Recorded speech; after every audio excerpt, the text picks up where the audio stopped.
Bonjour à tous et bienvenue sur la chaîne Sylvain89. Aujourd'hui, partie 2, voilà. Partie 2 de l'Aspiro Electrolux Ultra One. Donc, j'ai enfin trouvé la panne. Voilà, j'ai enfin trouvé la panne. En fait, ça venait bien de ça. En fait, ça venait bien de la platine. En fait, alors attendez, je vais vous montrer ça concrètement. Là, ici, vous avez deux petits modules. Voilà. Alors, pour ceux qui ne savent pas ce que c'est que ces deux petits modules, ici, vous avez des petites sorties, là, marron et blanche d'un côté. Et en fait, ça viendrait se mettre sur les tuyaux. Parce qu'ici, vous avez des petits tuyaux qui feraient peut-être la puissance, certainement. La puissance, ouais, la pression. Parce que là, on peut voir que sur un premier, il y avait marqué quoi? Alors, sur un premier, il y a marqué... Alors, il y en a un où il y a marqué 175 M bar. Et l'autre, il fait 70 M bar. Alors, pour ceux qui s'y connaissent dans le domaine, faites-le moi savoir dans les commentaires, parce que moi, je m'y connais pas tellement. Moi, je sais que moi, tout ce qui est bar, c'est pression, hein. On retrouve ça dans l'hydraulique, dans tout ce qui est pneumatique ou tout ce qui marche à l'eau, hein. Mais là, c'est sur un truc qui brasse de l'air, hein. Enfin, qui brasse de l'air, mais qui fout la pression en même temps dans le système. Donc, faites-le moi savoir. Mais moi, je pense que ça a un lien avec ça. En tout cas, moi, tout ce que je peux dire, c'est que sur l'un des deux, j'ai remarqué qu'il y en avait un qui se barrait. Alors, attendez. C'est pas celui-là. Alors, attendez. Ouais, voilà, c'est celui-là. Donc en gros, celui-là, en fait, il m'est venu tout seul dans les mains, j'ai rien compris. Tout à l'heure, j'étais en train de rebrancher ça, là. Du coup, je l'ai rebranché parce que là, j'ai vu que là, il y a eu un petit problème. En fait, ici, vous avez deux petits points. Et en fait, concrètement, les deux petits points devraient ressortir. Alors, ouais, ils devraient ressortir ici, là. Ici, vous avez deux petits points, là. Et ça, c'est des bosses de soudure. Et là, j'ai remarqué que les soudures se sont défaites.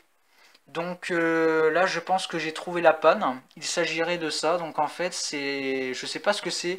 Je pense que c'est un truc, un module qui doit émettre les pressions, je pense, hein, dans l'aspirateur.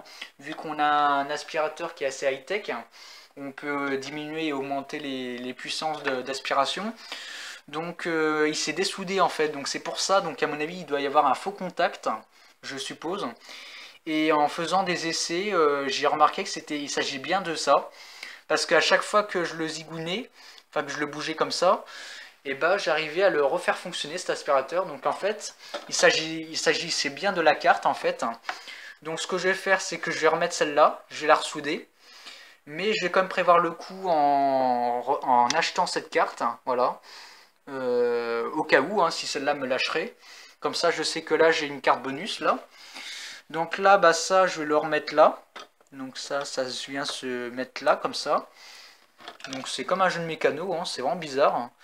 Moi, je suis pas un expert dans le domaine de l'électronique, mais là, franchement, un composant qui se dessoude comme ça, comme un Lego, comme un mécano, c'est pas normal, hein.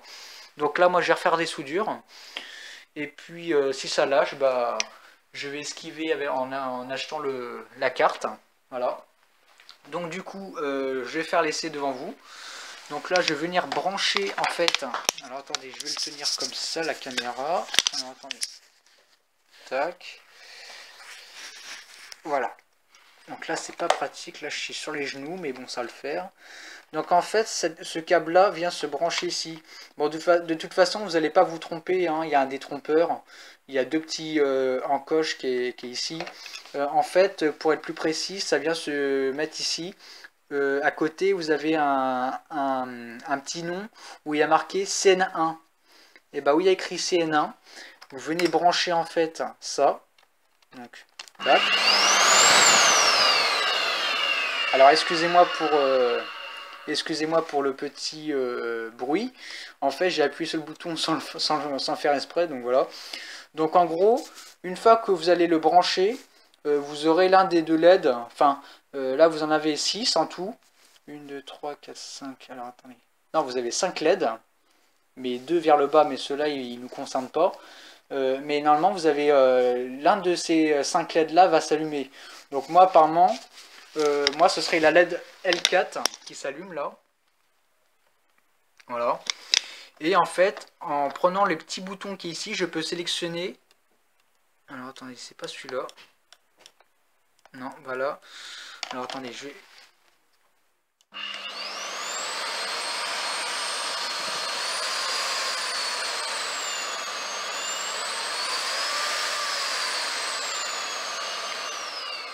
Voilà.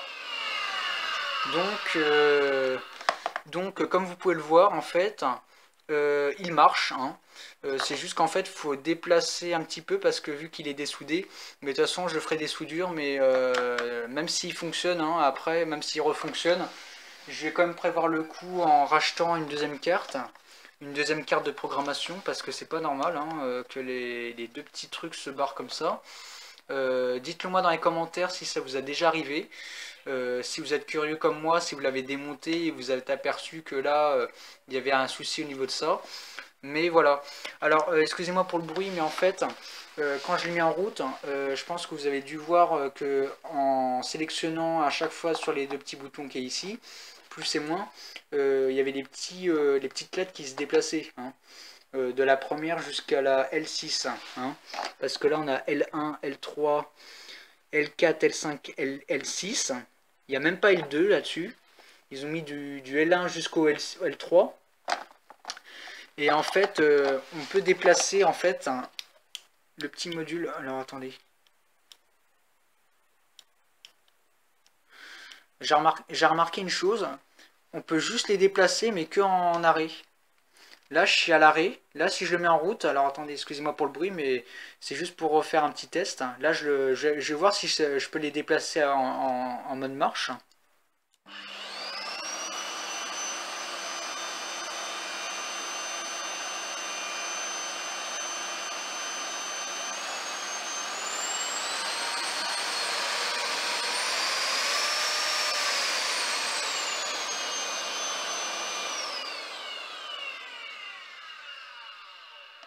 Ouais, bah c'est ça. En gros, normalement, quand vous êtes à l'arrêt, mais que vous êtes alimenté, logiquement, vous pouvez les faire sélectionner à l'arrêt. Mais là, on dirait que là, vu que la carte elle en a pris un sacré coup dans la figure, on dirait que maintenant, elle peut se déplacer, mais que en marche. Bon, de toute façon, dans mon cas, ça me dérangera pas, parce que de toute façon, ça m'empêchera pas d'aspirer. Mais je vais quand même en prévoir une, parce que voilà. Donc, bah, sur ce, je vais vous laisser. Hein. Merci d'avoir vu la vidéo, ça m'a fait vachement plaisir de vous faire partager ce petit moment. Moi, c'est vrai que moi, je ferai rarement des vidéos comme ça sur ma chaîne. Mais après, si ça peut aider et puis dépanner les personnes, il n'y a pas de souci. Mettez ça dans une boîte ou un petit sachet comme ça. De toute façon, il y a très peu de choses à démonter. Hein. Vous avez le capot, ça c'est ce qui vient en dessous. Ça c'est ce qui vient à l'arrière là. Voilà, là vous avez les petites encoches. Et les petites encoches, ils viennent se mettre ici. Voilà. Parce que la carte, en fait, elle vient ici, là, normalement. Là, dessus, là, comme ça. Donc voilà. Donc, bah, je vais peut-être faire comme une 3e partie. Hein. Je vais quand même vous faire comme une 3e partie pour vous montrer comment on le remonte. Et puis, voilà. Donc, sur ce, bah, abonnez-vous, lâchez un like si vous avez aimé. Faites-moi partager dans les commentaires si vous avez des questions. Et du coup, bah, petit imprévu, hein, je vous donne rendez-vous dans la partie 3 pour le remontage hein, de la Spyro. Donc allez, à plus.